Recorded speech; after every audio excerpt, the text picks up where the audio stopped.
నమస్కారం ADP news కి స్వాగతం. ముందుగా ముఖ్యాంశాలు. పరిశ్రమపై ఇచ్చిన హామీలను తొంగలో తొక్కిన కేంద్ర ప్రభుత్వం. స్థానిక యువతకు సమాధానం చెప్పాలని మాజీ మంత్రి జోగు రామన్న డిమాండ్. సీసీఐ సాధన సమితి ఆధ్వర్యంలో ఆందోళన.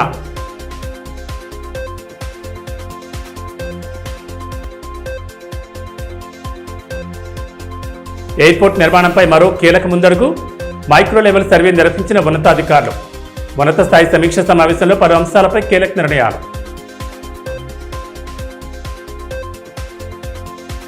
సిమెంట్ పరిశ్రమ పునఃప్రారంభమై సాధన కమిటీ ఆధ్వర్యంలో అనేక మార్లు పోరాడిన కేంద్ర రాష్ట్ర ప్రభుత్వాలు కనీసం స్పందించలేదని, గతంలో ఫ్యాక్టరీని పునరుద్ధరిస్తామని హామీ ఇచ్చిన బీజేపీ నేతలు, స్థానిక ఎంపీ ఎమ్మెల్యేలు ప్రజలకు ఏం సమాధానం చెప్తారని మాజీ మంత్రి జోగు రామన్న ప్రశ్నించారు. మంగళవారం ఆదిలాబాద్ పట్టణంలో హలో యువత చెలో సీసీఐ పరిశ్రమ కార్యక్రమాన్ని సాధన సమితి ఆధ్వర్యంలో నిర్వహించారు. ఈ సందర్భంగా మాజీ మంత్రి జోగు రామన్న నేతృత్వంలో భారీ బైక్ ర్యాలీ చేపట్టారు. నల్ల జెండాలతో R&B గెస్ట్ హౌస్ నుంచి సీసీఐ పరిశ్రమ వరకు యువత నాయకులు భారీగా పాల్గొని ర్యాలీ నిర్వహించారు. అనంతరం సీసీఐ పరిశ్రమ ప్రధాన గేటు వద్ద బైఠాయించి నిరసన వ్యక్తం చేశారు. పరిశ్రమలో స్క్రాప్ గా మార్చిన ప్రాంతాలను మాజీ మంత్రి జోగు రామన్న సీసీఐ సాధన కమిటీ సభ్యులతో కలిసి పరిశీలించి తీవ్ర ఆవేదన వ్యక్తం చేశారు. కళ్ల ముందే యువత ఆశలు చెదిరిపోతుంటే అండగా నిలవాల్సిన కేంద్ర రాష్ట్ర ప్రభుత్వాలు స్వలాభాల కోసం పరిశ్రమను తుక్కుగా మారుస్తున్నాయని విమర్శించారు.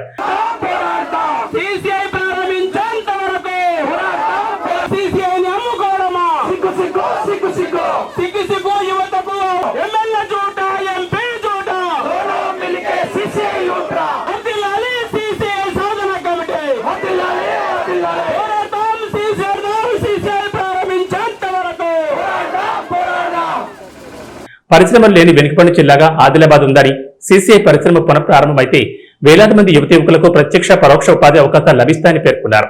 కేంద్ర నాయకులు బహిరంగ సభలో ఇచ్చిన హామీలపై స్థానిక ఎంపీ ఎమ్మెల్యేలు ఎందుకు మౌనం వహిస్తున్నారో ప్రజలకు సమాధానం చెప్పాలని డిమాండ్ చేశారు. స్క్రాప్ టెండర్ల వ్యవహారంపై తాము ప్రశ్నించినప్పటికీ ఎంపీ ఎమ్మెల్యేలు స్పందించకపోవడం అనుమానాలకు తావిస్తోందన్నారు. భూ నిర్వాసితులు తమ భూములు కోల్పోయి ఇబ్బందులు పడుతుండగా 100 ఏళ్లకు సరిపడా ముడిసరుకు ఉన్నప్పటికీ పరిశ్రమ పునఃప్రారంభానికి ఒత్తిడి తేవడంలో ప్రజాప్రతినిధులు విఫలమయ్యారని విమర్శించారు. సీసీఐ అమ్మకాన్ని ప్రోత్సహించడం ద్వారా యువత భవిష్యత్తును అంధకారంలోకి నెట్టడం తగదన్నారు. రానున్న రోజుల్లో ఆదిలాబాద్ ప్రజలు దీనిపై తగిన గుణపాఠం నేర్పుతారని హెచ్చరించారు. ధర్నాలో సాధన సమితి కన్వీనర్ దర్శనాల మల్లేష్, నాయకులు విజయగిరి నారాయణ, మెట్టు ప్రహ్లాద్, బండి దత్తత్రి, సేవ జగదీష్ తదితరులు పాల్గొన్నారు. అయితే మూతపడ్డటువంటి ఆదిలాబాద్ సిమెంట్ పరిశ్రమను పునఃప్రారంభించేంత వరకు సీసీఐ సాధన కమిటీ ఆధ్వర్యంలో గత 4 సంవత్సరాల నుంచి అనేక దఫాలుగా అనేక విధాలుగా సీసీఐ సాధన కమిటీ ఆధ్వర్యంలో మరి ఉద్యమ కార్యక్రమాలు కొనసాగుతూ ఉన్నప్పటికీ ఈరోజు కూడా ఇలా స్క్రాప్ టెండర్ పిలిచి ఇలా స్క్రాప్ టెండర్ని కూడా నిలిపివేయాలని చెప్పి అనేక రోజుల నుంచి సీసీఐ సాధన కమిటీ ఆధ్వర్యంలో అనేక కార్యక్రమాలు తీసుకున్నా ఇలా కేంద్రంలో ఉన్నటువంటి కేంద్ర ప్రభుత్వం రాష్ట్రంలో ఉన్నటువంటి రాష్ట్ర ప్రభుత్వానికి కూడా అనేక విజ్ఞాపన పత్రాలు ఇచ్చిన స్పందన లేదు. కాబట్టే ఈరోజు నేను సూటిగా ఎంపీ గారిని ఎమ్మెల్యే గారిని అడుగుతున్నా, మీకేమైనా మీరు ఇచ్చిన మాటనే మేమేం అడుగుతలేం. మీరే అప్పుడు ఇక్కడ జిల్లా ఇన్ఛార్జ్ మంత్రి కేంద్ర మరి ఆయన హోంశాఖ మంత్రి ఉండేనేమో హంసరాజ్ గంగారాం అహిరే గారు అసలు ఈ సీసీఐని ఎన్నిసార్లు సందర్శించిండు? ఇది మా ప్రభుత్వ రంగ సంస్థ, దీన్ని మేము కాపాడుకుంటాం. ఆదిలాబాద్ ప్రజల యొక్క అభివృద్ధిని అయితే కార్మిక కర్షక లోకాలు ఇక్కడ పనిచేస్తున్నాయో భూ నిర్వాసితులకు అన్యాయం జరగకుండా భూ నిర్వాసితులను కూడా ఆదుకుంటామని చెప్పి అనేక సందర్భాల్లో గంగారాం అహిరే గారు చెప్పారు. హంసరాజ్ గంగారాం అహిరే గారు ఆయన వెంట అప్పుడు జిల్లా, అప్పుడు ఈ పాయల్ శంకర్ ఇప్పుడు ఎమ్మెల్యే, అప్పుడు బీజేపీ పార్టీ అధ్యక్షుడు సోయం బాబురావు గారు అప్పుడు ఎంపీ. ఎన్నిసార్లు మీరు మాట ఇచ్చిండ్రు? ఏం సమాధానం చెప్తారో రేపు మీడియా ద్వారా చెప్పండి. అట్లనే ఇది టెండర్ అయి స్టాఫ్ టెండర్ అయి పిలిచిన తర్వాత ఈ రోజు వరకు ఎమ్మెల్యే ఎంపీ మాట్లాడతలేరు. అసలు మీ వైఖరి ఏమిటి? అసలు ఈ సిమెంట్ పరిశ్రమను, ఈ స్క్రాపు, ఈ మిషనరీ టైం అయిపోయింది, మళ్ళీ ఇది స్క్రాప్ పోయిన తర్వాత తిరిగి సిమెంట్ పరిశ్రమను ప్రారంభించరా? ఏం చేస్తారో మీడియా ద్వారా ప్రజలకు స్పష్టంగా చెప్పవలసినటువంటి బాధ్యత మీకు ఓట్లేసిండ్రు కాబట్టి ఆదిలాబాద్ జిల్లా ప్రజలు, ఎంపీ గారు, ఎమ్మెల్యే గారు, ఇలా కేంద్రంలో మీ ప్రభుత్వం ఉంది, ఎందుకు నోరు విప్పుతలేవు? ఎన్ని డబ్బులు తీసుకొని ఎంపీ ఎమ్మెల్యే గారు నోరిప్పుతలేరా? Adilabad joint user defence civil airport ఏర్పాటుకు సంబంధించి భూసేకరణ ప్రక్రియను పూర్తిస్థాయి పారదర్శకతతో చేపడతామని జిల్లా కలెక్టర్ రాజశ్రీ షా తెలిపారు. మంగళవారం కలెక్టరేట్ సమావేశ మందిరంలో ఆదిలాబాద్ ఎంపీ గోడం నగేష్, ఎమ్మెల్యే పాయల శంకర్, బెంగళూరు చెందిన ఎయిర్ ఫోర్స్ ఉన్నతాధికారులు, రాష్ట్ర సివిల్ ఏవియేషన్ డైరెక్టర్ భరత్ రెడ్డితో కలిసి ఉన్నత స్థాయి సమీక్ష సమావేశం నిర్వహించారు. సమావేశానికి ముందు అధికారులు, ప్రజాప్రతినిధులు సంయుక్తంగా క్షేత్రస్థాయి పరిశీలన, మైక్రో లెవెల్ సర్వే నిర్వహించి రన్వే విస్తరణతో పాటు సాంకేతిక అంశాలపై చర్చించి పలు నిర్ణయాలు తీసుకున్నారు. అనంతరం కలెక్టరేట్లో ఏర్పాటు చేసిన సమావేశంలో పలు అంశాలపై సుదీర్ఘంగా చర్చించారు. ఈ కార్యక్రమంలో అదనపు కలెక్టర్లు RS Chitru, S Rajeshwar, air force ఉన్నతాధికారులు JP Sabharwal, SG Hegde, SK Reddy, RTO Jagadeeshwar, land survey AD Prabhakar, తహసీల్దార్ శ్రీనివాస్, గోవింద్, అధికారులు తదితరులు పాల్గొన్నారు. ఈ సందర్భంగా కలెక్టర్ రాజశ్రీ షా మాట్లాడుతూ, రాష్ట్ర ముఖ్యమంత్రి ఆదేశాల మేరకు విమానాశ్రయ ఏర్పాటుకు అవసరమైన భూసేకరణ చర్యలను వేగవంతం చేశామన్నారు. ఇప్పటికే 700 ఎకరాల భూసేకరణ రాష్ట్ర ప్రభుత్వం అనుమతి మంజూరు చేసిందని, అదనంగా defence infrastructure air training institute కోసం 1500 ఎకరాలు, సివిల్ ఏవియేషన్ రన్వే విస్తరణ కోసం మరో 80 ఎకరాలను కేటాయించేందుకు ప్రాథమిక ఆమోదం లభించిందని వివరించారు. జియో కోఆర్డినేట్ల ఆధారంగా భూసేకరణ ప్రక్రియను అత్యంత పారదర్శకంగా నిర్వహిస్తామని స్పష్టం చేసిన కలెక్టర్, సీఎంఓ కార్యాలయం ప్రజాప్రతినిధుల సూచనల మేరకు త్వరితగతిన భూసేకరణ పూర్తి చేసి రక్షణ శాఖ, ఎయిర్పోర్ట్ అథారిటీకి భూములను అప్పగిస్తామని తెలిపారు. ఆదిలాబాద్ జిల్లాకు సివిల్ ఏవియేషన్ తో పాటు డిఫెన్స్ ఇన్ఫ్రాస్ట్రక్చర్ రావడం ప్రజలకు ఒక చారిత్రాత్మక అవకాశమని పేర్కొన్నారు.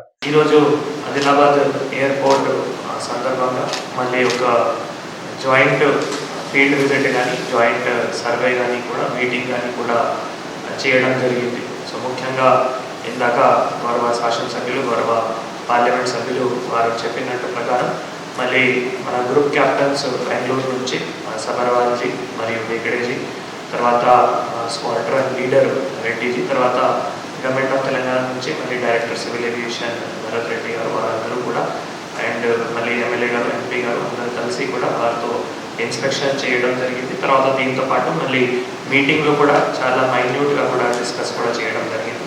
సో ఈరోజు ఒక చాలా మంచి మనం ఒక రిజల్ట్ కూడా రావడం జరిగింది. ఎందుకంటే ఏవైతే గతంలో మరి ఢిల్లీలో ఉన్నటువంటి మీటింగ్ కానీ, తర్వాత ఆనరబుల్ సీఎం సార్ ఏవైతే ఇన్స్ట్రక్షన్స్ ఇచ్చారో దాని ప్రకారం మళ్ళీ already state government 700 acres land ఎక్విజిషన్కి మళ్ళీ మాకు ఆదేశాలు కూడా ఇచ్చారు. దీంతో పాటు మళ్ళీ అదనంగా 1500 ఎకరాలు ఒక defence infrastructure, defence air training institute కావచ్చు, తర్వాత 80 ఎకరాలు airport authority of India civil aviation ఇంక్లేవ్ కావచ్చు, వాటికి కూడా government of Telangana honourable chief minister sir మరి అది కూడా అదనంగా ఇన్ ప్రిన్సిపల్ అప్రూవల్ కూడా ఇవ్వడం జరిగింది. కాబట్టి ఏవైతే ఫీల్డ్ లెవెల్లో మరి ఏవైతే ఏరియా ఉన్నాయో దానికి జియో కోఆర్డినేట్స్ ప్రకారం కూడా చూసుకొని మళ్ళీ ఇది ల్యాండ్ ఫిట్ ఫర్ అక్విజిషన్ ఉన్నాయి, అటువంటి ఒక మంచి కూడా వారు మాకు సూచన సలహాలు కూడా ఇచ్చారు. కాబట్టి త్వరలోనే మరి అందరితో కలిసి మళ్ళీ ఏవైతే భూసేకరణ ప్రక్రియ ఉన్నాయో అవి కూడా మళ్ళీ స్టార్ట్ చేసి మళ్ళీ మనం ఇంకా కూడా ఏమైనా వారికి క్లారిఫికేషన్స్ కానీ లేదు ఏమైనా రిపోర్ట్ కూడా అప్పటికి అప్పుడు కూడా పంపిస్తూ మరి ఆనరబుల్ ఎమ్మెల్యే గారు, ఆనరబుల్ ఎంపీ గారు వారి సూచనలు, తర్వాత ముఖ్యంగా honourable chief minister sir CMO office నుంచి కూడా చాలాసార్లు మాకు దాని ప్రత్యేకంగా కూడా గైడెన్స్ కూడా ఇవ్వడం జరుగుతుంది. కాబట్టి ఈ ఒక మంచి శుభవార్త ఆదిలాబాద్ జిల్లాలో ఈ పెద్ద ఎత్తున ఎయిర్ డిఫెన్స్ ఇన్ఫ్రాస్ట్రక్చర్ కానీ, సివిల్ ఏవియేషన్ ఇన్ఫ్రాస్ట్రక్చర్, ఎందుకంటే ఓన్లీ సివిల్ ఏవియేషన్ ఇన్ఫ్రాస్ట్రక్చర్తో మళ్ళీ సక్సెస్ఫుల్ ఇంకా ముందుకి ఉండాలి అంటే ఒక డిఫెన్స్ ఇన్ఫ్రాస్ట్రక్చర్ కూడా ఉంటే బాగుంటుంది. కాబట్టి చాలా పెద్ద ఎత్తున ఇది ఒక త్వరలోనే ఇది కూడా సాధించడానికి మనం అందరూ కూడా కలిసి కృషి కూడా చేస్తున్నాము. సో ల్యాండ్ ఎక్విజిషన్ సందర్భంగా కూడా మరి ఏవైతే బిడ్ ఉన్నారో దానికి దాదాపు మరి ఫైనలైజేషన్ కూడా చేసి ఆ ల్యాండ్ ఎక్విజిషన్ ప్రక్రియ కూడా పూర్తి చేస్తూ మళ్ళీ డిఫెన్స్ స్టేట్స్ కానీ, ఎయిర్ ఫోర్స్ కానీ వారికి హ్యాండ్ ఓవర్ చేస్తూ మళ్ళీ ఇంకా కూడా ప్రక్రియ ఏవైతే ఉన్నాయో కంప్లీట్ కూడా చేస్తాం. సో అందరూ కూడా ఈరోజు వారు కూడా చాలా మన మైన్యూట్గా సర్ఫేస్ విండ్ ప్యాటర్న్స్ కానీ, తర్వాత ఇంకా ఏమేమి ఇష్యూస్ ఉన్నాయో అన్నీ కూడా తెలుసుకొని ఒక పాజిటివ్ అక్కడ గ్రూప్ క్యాప్టెన్స్ నుంచి కూడా రావడం జరిగింది. కాబట్టి ఈ అంతా ప్రక్రియ కూడా జిల్లాలో ట్రాన్స్పరెంట్ మేనర్లో, అంటే అంతా ప్రాసెస్ కూడా చాలా ట్రాన్స్పరెంట్ మేనర్లో కూడా జరుగుతాయి. కాబట్టి ఈ ట్రాన్స్పరెంట్ మేనర్లో ఈ ప్రక్రియ కూడా ల్యాండ్ అక్విజిషన్ ప్రక్రియ కూడా పూర్తి చేస్తాము, అందరికీ కూడా తెలియజేస్తాము. అనంతరం ఎంపీ గోడం నగేష్ మాట్లాడుతూ ఎయిర్పోర్ట్ నిర్మాణానికి సంబంధించిన లొకేషన్ల పరిశీలన విజయవంతంగా పూర్తయిందని తెలిపారు. గత మార్చిలో ఢిల్లీలో కేంద్ర మంత్రులు రాజ్నాథ్ సింగ్, రామ్మోహన్ నాయుడు, కిషన్ రెడ్డితో ఈ ప్రాజెక్టుపై సుదీర్ఘంగా చర్చించామని, మే 15న కేంద్ర ఉన్నత స్థాయి బృందం క్షేత్రస్థాయి పరిశీలన కూడా నిర్వహించిందని గుర్తు చేశారు. రక్షణ శాఖ కోరిన 1500 ఎకరాల భూమి సేకరణ కోసం కేంద్ర రాష్ట్ర ప్రభుత్వాలు సంపూర్ణ సమన్వయంతో పనిచేస్తున్నాయని చెప్పారు. జిల్లా అధికారులతో కలిసి మ్యాప్ల ఆధారంగా మైక్రో లెవెల్ సమీక్ష నిర్వహించామని, ప్రాజెక్టు వేగవంతానికి నేటి సమావేశం కీలక ముందడుగని పేర్కొన్నారు. మన ఆదిలాబాద్లో డిఫెన్స్ ద్వారా, తర్వాత ఎయిర్పోర్ట్ అథారిటీ ఆఫ్ ఇండియా ద్వారా జాయింట్గా నిర్మించబోతున్నటువంటి లొకేషన్స్ అన్ని కూడా చూసుకోవడం జరిగింది. ఏప్రిల్ నెలలో ఒకసారి వాళ్ళందరూ కూడా ఒకసారి వచ్చిన తర్వాత, దానికంటే ముందు మార్చి మాసంలో ఢిల్లీ స్థాయిలో రక్షణ శాఖ మంత్రివర్యులు రాజ్నాథ్ సింగ్ గారు, విమానయాన శాఖ మంత్రులు రామ్మోహన్ నాయుడు గారు, మన మైనింగ్ మినిస్టర్, మన తెలంగాణ నుంచి బాధ్యత చేసినటువంటి గౌరవ కిషన్ రెడ్డి గారితో ఢిల్లీ స్థాయిలో రాష్ట్ర అధికారులు, జిల్లా అధికారులు, నేను గౌరవ శాసనసభ్యులు ఢిల్లీ లెవెల్లో చర్చించిన తర్వాత ఒక టీంని మే నెల 17 నాడు రావడం జరిగింది. అప్పుడు ఇంకా ఏమేమి అవసరం ఉంది, ఏ విధంగా చేయాలని చెప్పేసి జాయింట్గా వాళ్ళు చేసిన తర్వాత దీన్ని ఎక్స్పాండ్ చేద్దాం డిఫెన్స్ శాఖకి అని చెప్పేసి చెప్పడం, దాదాపుగా 1500 ఎకరాలు కావాలని చెప్పేసి వాళ్ళు అడగడం. రాష్ట్ర ప్రభుత్వం గతంలో మనం 700 ఎకరాలని చెప్పేసి గవర్నమెంట్ తెలంగాణ కూడా మనకు జీవో ఇవ్వడం జరిగింది. కానీ ఇప్పుడు ఎక్స్పాండ్ చేసినటువంటి సందర్భంలో ఇంకా అడిషనల్గా రాష్ట్ర ప్రభుత్వం నుంచి మనము జీవోస్ తీసుకోవాల్సిన అవసరం ఉంది. ఇప్పుడు ఈరోజు అనేక దాదాపుగా 2 అవర్స్ అటు ఫీల్డ్ విజిట్ కావచ్చు, లేకపోతే ఇక్కడ మ్యాపింగ్ ఏ విధంగా చేయాలని చెప్పేసి డిస్కస్ చేసుకుని, ఏదేమైనా ఇటు స్టేట్ గవర్నమెంట్, సెంట్రల్ గవర్నమెంట్ రెండు కూడా, కేంద్ర రాష్ట్ర ప్రభుత్వాలన్నీ కూడా చాలా క్లీన్గా, ఎందుకంటే ఈ ఏర్పాటుని ఇక్కడ ఏర్పాటు చేసుకోవాలి డిఫెన్స్ అండ్ ఏఐ ద్వారా చాలా ఇంపార్టెంట్గా ఉంది. సరే, ఇంకా ఫర్దర్గా ముందు వెళ్ళడానికి ఇటు స్టేట్ గవర్నమెంట్తో అటు సెంట్రల్తో ఎప్పటికప్పుడు కోఆర్డినేషన్ చేస్తూ దీన్ని ముందుకు తీసుకెళ్ళడానికి ఈరోజు ఇంకొక ముందడుగుగా ఈరోజు ఈ కార్యక్రమము జరిగింది. జాయింట్ యూజర్ ఎయిర్పోర్ట్ భూసేకరణపై నేటి సమావేశంతో స్పష్టత వచ్చిందని ఎమ్మెల్యే పాయల శంకర్ అన్నారు. విమానాశ్రయ నిర్మాణానికి మొత్తం 1840 ఎకరాలు అవసరమవుతాయని, ఇందులో 1500 ఎకరాలు రక్షణ శాఖకు అప్పగించేందుకు రాష్ట్ర ప్రభుత్వం కేంద్రానికి లేఖ రాసిందని తెలిపారు. ఇప్పటికే 360 ఎకరాలు రక్షణ శాఖ పరిధిలో ఉండగా రన్వే విస్తరణ కోసం మరో 80 ఎకరాలు సేకరించాల్సిందన్నారు. గతంలో జారీ చేసిన 700 ఎకరాల జీవో ప్రకారం పనులు ప్రారంభమయ్యాయని, మిగిలిన 800 ఎకరాల అనుమతుల ప్రక్రియ వేగంగా కొనసాగుతుందని చెప్పారు. తదుపరి విధానపరమైన నిర్ణయాల కోసం త్వరలో ఎంపీ నేతృత్వంలో ఢిల్లీలో ఉమ్మడి సమావేశం జరగనుందని, ఇందులో రాష్ట్ర ముఖ్యమంత్రి, కేంద్ర మంత్రులు కిషన్ రెడ్డి, రాజ్నాథ్ సింగ్లతో చర్చలు నిర్వహించనున్నట్లు వెల్లడించారు. ఎయిర్పోర్ట్ ఏర్పాటుతో ఆదిలాబాద్ ప్రజల దశాబ్దాల కాలం నెరవేరబోతోందని, జిల్లా అభివృద్ధికి కొత్త ద్వారాలు తెరుచుకోనున్నాయని ఆశాభావం వ్యక్తం చేశారు. ఆదిలాబాద్ పట్టణంలో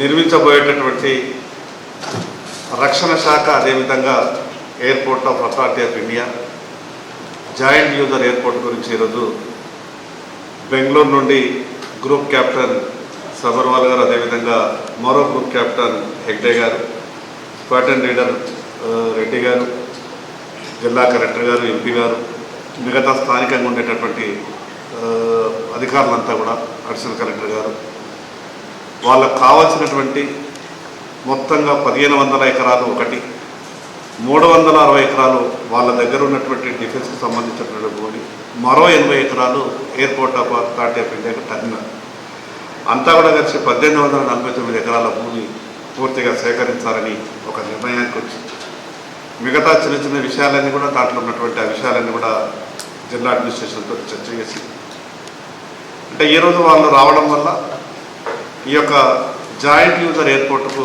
ఒక తుది రూపం వచ్చింది.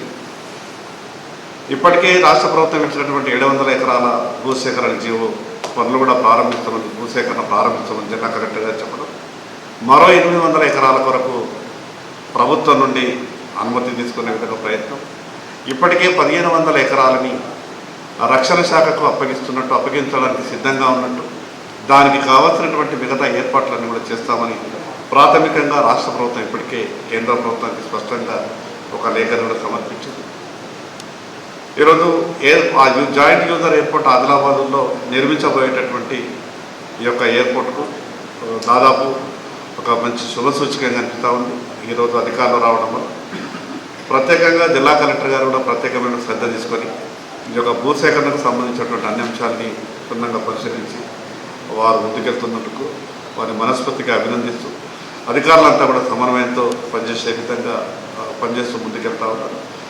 ఈ ఆదిలాబాద్ ప్రజలకు ఒక గొప్ప అవకాశం త్వరలో పూర్తి కాబోతున్నదని నాకు నమ్మకం కలిగింది. మరి ఇదే విషయం మీద రేపు వారం 10 రోజుల లోపల గౌరవ పార్లమెంట్ సభ్యులు గౌడం నగేష్ గారు వారి నాయకత్వంలో ఢిల్లీకి వెళ్ళి మరొక జాయింట్ మీటింగ్ గౌరవ రాష్ట్ర ముఖ్యమంత్రి గారితో, అదేవిధంగా కేంద్ర మంత్రి గారితో, కిషన్ రెడ్డి గారితో, రక్షణ శాఖ మంత్రి రాజ్నాథ్ సింగ్ గారు ఈ జాయింట్ మీటింగ్ ఒకటి కూడా త్వరలోనే ఏర్పాటు చేసుకొని మిగతా విధాన నిర్ణయాలన్నీ కూడా ప్రకటించే విధంగా మా వంతు ప్రయత్నం చేస్తాం. ఏదైనా కూడా ఈ ఆదిలాబాద్లో ఈరోజు ఆ అధికారుల పర్యటన వల్ల మరొక అడుగు ఈ జాయింట్ యూజర్ ఎయిర్పోర్టు ముందుకు పడ్డది సందర్భంగా తెలియదు. దేశంలోని అతిపెద్ద కార్మిక సంఘాల్లో ఏఐటీయూసీ మూడవదని కార్మికుల హక్కుల కోసం నిరంతరం పోరాడుతుందని ఆ సంఘం రాష్ట్ర కార్యదర్శి ఎస్ విలాస్ తెలిపారు. జూలై 19 నిర్వహించనున్న ఏఐటీయూసీ జిల్లా 4వ మహాసభ ఆహ్వాన సంఘం సమావేశాన్ని మంగళవారం స్థానికంగా నిర్వహించారు. కార్యక్రమానికి ఆయన ముఖ్య అతిథిగా హాజరై మహాసభల విజయవంతం, జన సమీకరణ, తీర్మానాలు తదితర వాటిపై చర్చించారు. ఈ కార్యక్రమంలో ఏఐటీయూసీ నాయకులు సిర్ర దేవేందర్, గాజింగుల రాజు, కాంతారావు, మిశ్రం భాస్కర్ తదితరులు పాల్గొన్నారు. ఈ సందర్భంగా ఏఐటీయూసీ రాష్ట్ర కార్యదర్శి ఎస్ విలాస్ మాట్లాడుతూ కార్మికుల హక్కుల సాధన కోసం రాజీ లేని పోరాటాలు చేసే ఏకైక సంఘం ఏఐటీయూసీ అని తెలిపారు. స్వాతంత్ర్యం రాకముందు ఏఐటీయూసీ బ్రిటిష్ వారితో ఉద్యమించి 37 చట్టాలు సాధించిందన్నారు. స్వాతంత్ర్యం తర్వాత 10 కార్మిక చట్టాలను సాధించామని తెలిపారు. అయితే కేంద్రంలోని బీజేపీ ప్రభుత్వం 47 చట్టాలను 4 కోడ్లుగా చేసి కార్మికుల హక్కులను కాలరాస్తుందని ఆరోపించారు. కార్మికులకు సమ్మె చేసే కనీస వేతనం అడిగే హక్కు, యూనియన్లు ఏర్పాటు చేసుకునే హక్కులు ఈ కోడ్ వల్ల ఉండవన్నారు. విదేశీ కార్పొరేట్ సంస్థలకు వత్తాసు పలుకుతూ కేంద్రంలోని బీజేపీ ప్రభుత్వం కార్మికులను బానిసత్వంలోకి నెట్టివేసేలా కుట్రలు చేస్తుందన్నారు. 4వ మహాసభల ఆహ్వాన సంఘ సమావేశము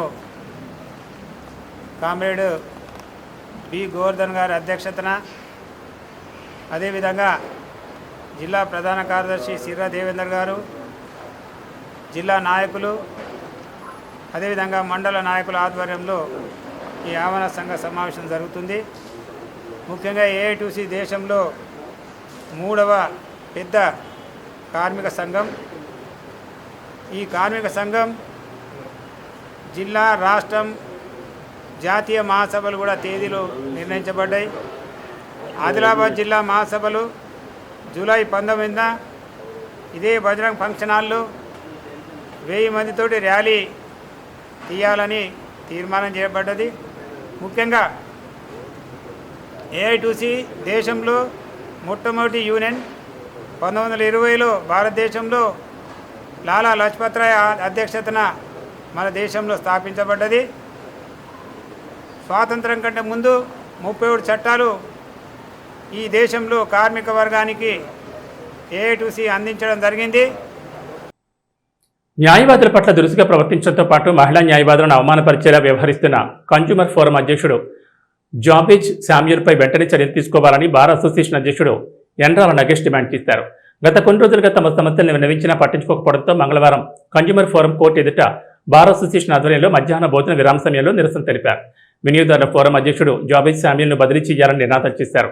ఈ కార్యక్రమంలో బార్ అసోసియేషన్ ఉపాధ్యక్షుడు చందు సింగ్, లైబ్రరీ కార్యదర్శి రవీందర్, స్పోర్ట్స్ కార్యదర్శి ముజాహిద్, సభ్యులు ఘనశ్యాం, సుధీర్, సీనియర్ న్యాయవాదులు అమరేందర్ రెడ్డి, మదన్ మోహన్ తదితరులు పాల్గొన్నారు.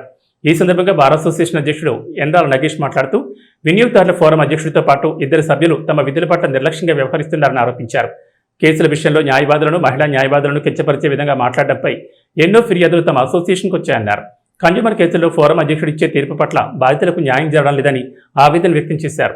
వెనుకబడిన జిల్లాలో వినియోగదారులకు తక్షణం న్యాయం జరిగేలా ఏర్పాటు చేసిన ఫోరం ద్వారా సరైన న్యాయం లభించడం లేదన్నారు.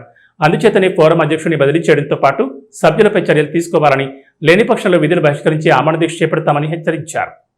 బార్ అసోసియేషన్ సభ్యులందరం కూడా గత 8వ తారీఖు నాడు ఏకగ్రీవంగా తీర్మానం పాస్ చేసుకొని గత నెల రోజుల నుండి కూడా కన్జ్యూమర్ ఫోరం అధ్యక్షుని మీద చర్యలు తీసుకోవాలని చెప్పేసి ఆ యొక్క కన్జ్యూమర్ కోర్టును విధులను బహిష్కరిస్తూ నేటి వరకు కూడా ఉద్యమం చేపడతా ఉన్నాం.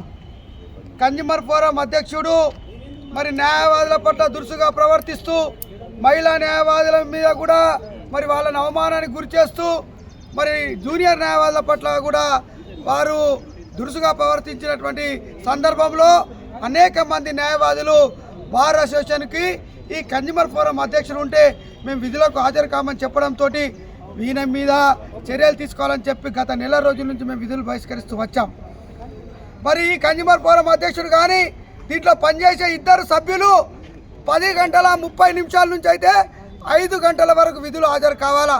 కానీ మేము ఇప్పుడే కూడా గౌరవ స్టేట్ కమిషన్ ఫోరం అధ్యక్షురాలికి, అదేవిధంగా consumer forum affairs Stephen Ravindra గారికి, లా సెక్రటరీ గారికి, గౌరవ జిల్లా కలెక్టర్ గారికి మా మొర వినిపి పెట్టుకున్నాం. అక్కడ సీసీ ఫుటేజ్లు ఉన్నాయి, మీరు ఇప్పటికైనా సీసీ ఫుటేజ్లను వెరిఫై చేయండి. అక్కడ మరి వీళ్ళు 10:30 నుంచి 5 గంటల వరకు వీళ్ళు కోర్టులో మరి విధులు హాజరుపరుస్తున్నారా లేరా అనేటువంటి విషయం. రైతుల ప్రయోజనాల కోసం ప్రజాప్రభుత్వం కట్టుబడి పనిచేస్తోందని ఆదిలాబాద్ వ్యవసాయ market committee chairman Boranchu Srikanth Reddy తెలిపారు. స్థానిక మార్కెట్ యార్డులో ఏర్పాటు చేసిన మీడియా సమావేశంలో ఆయన పాల్గొని జొన్న కొనుగోలుకు సంబంధించిన వివరాలు తెలియజేశారు. ఈ సీజన్లో జిల్లా వ్యాప్తంగా 7,680 మంది రైతుల నుంచి 2,23,675 క్వింటాల జొన్నలను కొనుగోలు చేసినట్టు తెలిపారు. ఇందుకు సంబంధించి సుమారు 83 కోట్ల రూపాయల చెల్లింపులు 2 రోజుల్లో రైతుల ఖాతాలో జమ అవుతాయని వెల్లడించారు. శనగల కొనుగోలుకు సంబంధించిన చెల్లింపులు ఇప్పటికే రైతుల ఖాతాలో జమ అయ్యాయని తెలిపారు. ఇకపై ప్రతి సోమవారం గ్రీవెన్స్ కార్యక్రమం నిర్వహించి రైతుల సమస్యలను నేరుగా స్వీకరించి పరిష్కరించేందుకు చర్యలు తీసుకుంటామన్నారు. ప్రజాప్రభుత్వంలో రైతులకు ఎలాంటి ఇబ్బందులు కలగకుండా అన్ని విధాలుగా సహకరిస్తూ వారి సంక్షేమే లక్ష్యంగా పనిచేస్తున్నామని స్పష్టం చేశారు. మన ముఖ్యమంత్రి వారిలో రేవంత్ అన్న చెప్పడం జరిగింది, ప్రజలు పండించిన ప్రతి జొన్న గింజ కొంటానని చెప్పేసి చెప్పడం జరిగింది. అదేవిధంగా మేము ప్రతి గింజ కొనడం జరిగింది. మొత్తం షెడ్యూల్ ప్రకారం కంప్లీట్ చేసినా కూడా మొన్న లాస్ట్ 35 బ్యాగులు వస్తే కలెక్టర్ గారితో పర్మిషన్ తీసుకొని ఆ 35 బ్యాగులు కూడా తీసుకోవడం జరిగింది. కాంగ్రెస్ పార్టీ మైనార్టీ విభాగాల అధ్యక్షుల జాబితా విడుదల నేపథ్యంలో ఆదిలాబాద్ జిల్లా మైనార్టీ సెల్ చైర్మన్గా ఎంపికైన సయ్యద్ షాహిద్ అలీని జిల్లా కాంగ్రెస్ కార్యాలయంలో కాంగ్రెస్ నాయకులు ఘనంగా సన్మానించారు. సాలువాతో సత్కరించి మిఠాయిలు పంచుకుని శుభాకాంక్షలు తెలిపారు. ఈ సందర్భంగా సయ్యద్ షాహిద్ అలీ మాట్లాడుతూ తనకు బాధ్యత అప్పగించిన టీపీసీసీ చైర్మన్ మహేష్ కుమార్ గౌడ్, రాష్ట్ర minority Congress chairman Mohammed Irfan Ali, AICC in-charge HM Shakeel Nawaz, జిల్లా కాంగ్రెస్ అధ్యక్షుడు నరేష్ యాదవ్లతో పాటు ముఖ్య నేతలకు కృతజ్ఞతలు తెలిపారు. కాంగ్రెస్ పార్టీ మైనార్టీలకు ప్రాధాన్యత ఇస్తుందని, మైనార్టీ ప్రజల సమస్యల పరిష్కారానికి కృషి చేస్తానన్నారు. కులమత భేదాలు లేకుండా అందరినీ కలుపుకొని పార్టీ బలోపేతానికి పనిచేస్తానని ఆయన తెలిపారు. ఈ కార్యక్రమంలో పట్టణ కాంగ్రెస్ అధ్యక్షుడు కిజార్ పాషా, జిల్లా జనరల్ సెక్రటరీలు గౌలి సంజయ్ కుమార్, అఖ్తర్ నలీ, మాజీ టీటీడీ బోర్డు సభ్యుడు బెజ్జంకి అనిల్ కుమార్ తదితరులు పాల్గొన్నారు. तेलंगाना स्टेट के चेयरमैन जनाब मोहम्मद इरफान अली साहब और हमारे incharge Telangana incharge HM Shakeel Nawaz साहब, ये आज आदिलाबाद डिस्ट्रिक्ट माइनॉरिटी चेयरमैन मुझे आज प्रपोज करे और आज फाइनलिस्ट करे। मैं तहे दिल से शुक्रिया अदा करता हूँ हमारे इमरान प्रताप गिरी साहब, नेशनल प्रेसिडेंट चेयरमैन, और आदिलाबाद के हमारे डीसीसी नरेश यादव साहब का भी, और एक्स डीसीसी साजिद खान साहब, और हमारे सुजाता मैडम, जगरत Sujata madam, ex market chairman Sanju Reddy साहब, और हमारे श्रीकांत रेड्डी साहब का, और कंदी श्रीनिवास रेड्डी इंचार्ज, जो उन्होंने मुझे बहुत सपोर्ट करे। బోత్ ఎమ్మెల్యే అనిల్ యాదవ్ జన్మదినాన్ని పురస్కరించుకుని తలమడుగు మండలంలోని సాయిలింగి వృద్ధాశ్రమంలో మండల బీఆర్ఎస్ నాయకుడు అభిరామ్ రెడ్డి ఆధ్వర్యంలో అన్నదాన కార్యక్రమం నిర్వహించారు. ఈ సందర్భంగా ఆశ్రమంలో నివసిస్తున్న వృద్ధులు, నిరుపేదలకు పండ్లు అందించడంతో పాటు భోజన వసతి కల్పించి వారి ఆశీర్వాదాలు పొందారు. అనంతరం బోత్ నియోజకవర్గ బీఆర్ఎస్ అధికార ప్రతినిధి కిరణ్ కుమార్ మాట్లాడుతూ ప్రజా సంక్షేమం కోసం నిరంతరం కృషి చేస్తున్న ఎమ్మెల్యే అనిల్ యాదవ్ జన్మదినాన్ని సేవా కార్యక్రమాల ద్వారా జరుపుకోవడం ఎంతో సంతోషకరమని అన్నారు. సమాజంలోని ప్రతి వర్గం అభ్యున్నతికి కట్టుబడి పనిచేస్తున్న ఎమ్మెల్యే మరింత కాలం ప్రజాసేవలో కొనసాగాలని, ఆయురారోగ్యాలతో సుఖ సంతోషాలతో ఉండాలని ఆకాంక్షించారు. వృద్ధాశ్రమంలోని వృద్ధులు ఎమ్మెల్యే అనిల్ జాదవ్కు జన్మదిన శుభాకాంక్షలు తెలియజేస్తూ ఆయన ప్రజలకు మరింత సేవ చేసే అవకాశం కలగాలని ఆశీర్వదించారు. ఈ కార్యక్రమంలో మండల కన్వీనర్ తోట వెంకటేష్, ఉపాధ్యక్షుడు ప్రకాష్, తలమడుగు సర్పంచ్ చంటి, లక్ష్మారెడ్డి, అబ్దుల్లా, రాంబాయ్, తోట శ్రీనివాస్, రాగి దీపక్, బయ్యని సంతోష్, పల్లవి తదితరులు పాల్గొన్నారు. శాసనసభ్యులు ప్రజానాయకుడు అనిల్ జాదవ్ గారి యొక్క జన్మదినాన్ని పురస్కరించుకొని తలమడుగు మండల యువ నాయకుడు పిడుగు అభిరామ్ రెడ్డి గారి ఆధ్వర్యంలో సాయిలింగి వృద్ధాశ్రమంలో ఈరోజు అన్నదాన కార్యక్రమం ఏర్పాటు చేయడం అనేది జరిగింది. శాసనసభ్యులైనటువంటి అనిల్ జాదవ్ గారికి నిండు 100 ఏళ్ళు ఆయురారోగ్యాలతో పాటుగా రాబోయే రోజుల్లో ఇంకా ఒక ఎమ్మెల్యేగానే కాకుండా ఇంకా ఉన్నతమైన స్థానంలో ఉండాలని పెద్ద మనుషులందరూ కూడా అనిల్ జాదవ్ గారిని దీవించడం జరిగింది. ఆదిలాబాద్ ప్రభుత్వ స్పోర్ట్స్ స్కూల్స్ ప్రిన్సిపల్ అల్లూరి భూమనతో పాటు ఉపాధ్యాయ బృందం మంగళవారం జిల్లా కలెక్టర్ రాజేష్ షాను ఆయన క్యాంపు కార్యాలయంలో మర్యాదపూర్వకంగా కలిశారు. ఈ సందర్భంగా గత 5 ఏళ్లుగా 10వ తరగతిలో 100% ఉత్తీర్ణత సాధించినందుకు ప్రిన్సిపల్తో పాటు ఉపాధ్యాయ బృందాన్ని కలెక్టర్ అభినందించారు. ఈ సంవత్సరం శాలిని అనే విద్యార్థిని 543 మార్కులు సాధించి పాఠశాలలో మొదటి స్థానం పొందగా 500కు పైగా మార్కులు 6 విద్యార్థులు సాధించినట్టు తెలిపారు. అనంతరం కలెక్టర్ను పూల మొక్క శాలువతో సన్మానించారు. భవిష్యత్తులో కూడా ప్రణాళికాబద్ధంగా పనిచేసి నాణ్యమైన విద్య అందిస్తూ మంచి ఫలితాలు సాధించాలని కలెక్టర్ సూచించారు. పాఠశాలలో విద్యార్థులు ఎదుర్కొంటున్న సమస్యల పరిష్కారానికి అవసరమైన నిధులు మంజూరు చేసి అభివృద్ధి కృషి చేస్తానని హామీ ఇచ్చారు. ఈ కార్యక్రమంలో ప్రిన్సిపల్ అల్లూరి భూమన్న, ఉపాధ్యాయులు అజయ్ కుమార్, జరీనా, నస్మిన్, ప్రేమ్ సింగ్, విజయ్ భాస్కర్ రెడ్డి, ఈశ్వర్, శ్రీనివాస్, రమాదేవి, శ్రీలత, స్రవంతి తదితరులు పాల్గొన్నారు. ముఖ్యాంశాలు మరోసారి చూద్దాం. పరిశ్రమపై ఇచ్చిన హామీలను తొంగలో తొక్కిన కేంద్ర ప్రభుత్వం. స్థానిక యువతకు సమాధానం చెప్పాలని మాజీ మంత్రి జోగు రామన్న డిమాండ్. సిసిఐ సాధన సమితి ఆధ్వర్యంలో ఆందోళన.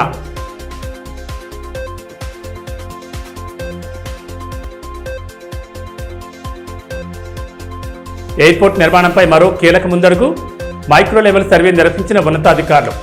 ఉన్నత స్థాయి సమీక్ష సమావేశంలో పలు అంశాలపై కీలక నిర్ణయాలు.